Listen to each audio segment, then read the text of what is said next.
వి cardiac multi speciality hospital Kothapeta. Star శ్రేణి limited లో సభ్యత్వం పొందండి. మీకు చేసుకునే పొదుపుపై అత్యధిక వడ్డీ పొందండి. మీ గోల్డ్ పై అత్యధిక విలువలో ప్రజా ఫార్మసీ అనే మందుల షాపు మన గౌరవ మంత్రివర్యులు నాదెండ్ల మనోహర్ గారి చేతుల మీదుగా ఓపెన్ అయిందండి. ఇదిగో ప్రతి సామాన్యుడికి అందుబాటు ధరల్లో నాణ్యమైన మందులు ఇచ్చేస్తున్నారండి. మరి ఆర్డర్ ప్రకారం ఎలాంటి మందులైనా తెప్పించేస్తున్నారండి. రాత్రి 11:30 వరకు ఎప్పుడు తెరిచే ఉంచేస్తున్నారండి. ఇదిగో అల్లో గాంధీ చౌక్ లేదు, అక్కడ నెహ్రూ రోడ్లోనండి. ఇదిగో మర్చిపోండి, చాలా తక్కువ రేట్లకే నాణ్యమైన మందులు ఇచ్చేస్తున్నారు. ఉంటానండి మరి. తెనాలి తహసీల్దారా మజాక అన్న విధంగా తనలోని మరో కోణాన్ని తెనాలి ప్రజలకు చూపించారు తెనాలి తహసీల్దార్ కేవి గోపాలకృష్ణ. ఇప్పటి వరకు తెనాలి ప్రజలకు సేవ చేసే విషయంలో అలుపెరగని ధీరులాగా పనిచేస్తున్న తెనాలి తహసీల్దార్లో మరో కోణాన్ని చూశారు తెనాలి ప్రజలు.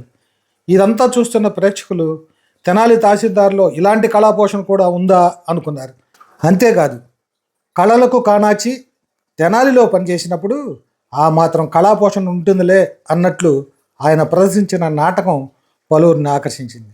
ఆదివారం తెనాలి రామకృష్ణ కళాక్షేత్రంలో జరిగిన బొల్లుముంత శివరామకృష్ణ ఫౌండేషన్ ఆధ్వర్యంలో జరిగిన కార్యక్రమంలో ఆయన శ్రీకృష్ణదేవరాయలు గెటప్లో దర్శనమిచ్చారు.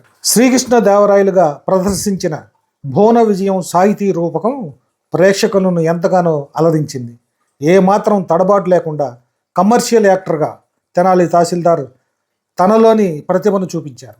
డైలాగ్ డెలివరీలోనూ ఎక్కడా తగ్గేదే లే అన్నట్లుగా నాటక రూపం ప్రదర్శించారు మన తెనాలి మండల తహసీల్దార్ కేవి గోపాలకృష్ణ.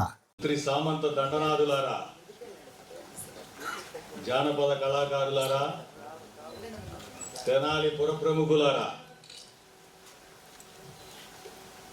విజయనగర సామ్రాజ్య భువన విజయం గురించి మీ అందరికీ తెలియజెప్పేందుకు, అష్టదిగ్గజ కవుల విశేషాలను మీ ముందుంచేందుకు, మీరందరికీ వీక్షించేందుకు తెలుగు తల్లి మీకు దీవెనలు ఇస్తుంది.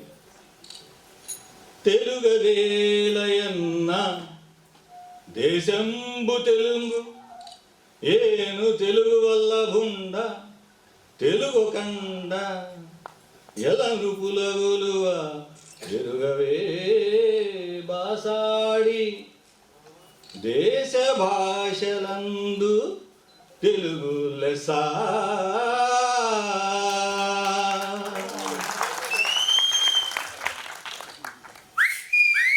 శ్రీకాకుళాంధ్ర మహావిష్ణువు నాకు కలలో కనిపించి తెలుగు భాష గొప్పతనాన్ని మీ అందరికీ తెలియజేయమని చెప్పారు.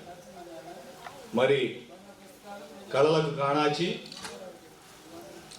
కళలు, లలిత కళలు, తోలుబొమ్మలాట తదితర జానపద కళలకు ప్రపంచవ్యాప్తంగా ప్రసిద్ధిగాంచిన మన తెనాలి పట్టణంలో నాటి విజయనగర భువన విజయం గురించి నేటి మన తెలుగు ప్రజలందరికీ తెలియజెప్పాలని, మీకు వీక్షించేందుకు అష్టదిగ్గజ కవుల ద్వారా మా వాళ్ళు వివరించేందుకు ముందున్నారు. తిలకించండి, పులకించండి. అప్పాజీ, సభను సంక్షిప్తంగా సవివరంగా నిర్వహించండి. అనుమతిస్తున్నాం. మహాప్రభు. అదేవిధంగా ఈ సందర్భంగా నిర్వహించిన నృత్య కళాకారుల ప్రదర్శన పలువురిని ఆకట్టుకుంది. ఒకేసారి తెనాలికి చెందిన 500 మంది కూచిపూడి నృత్య కళాకారుల చేత మహా ప్రదర్శన నిర్వహించారు. ఒకేసారి 500 మంది కళాకారులు తమ నాట్యంతో ప్రదర్శన చేస్తుంటే కళలకు కానాచి తెనాలి పులకరించింది. ఇలా తెనాలిలో ఎంతో ఆహ్లాదంగా, ఆనందంగా ఈ ఆదివారం గడిచిందని చెప్పవచ్చు.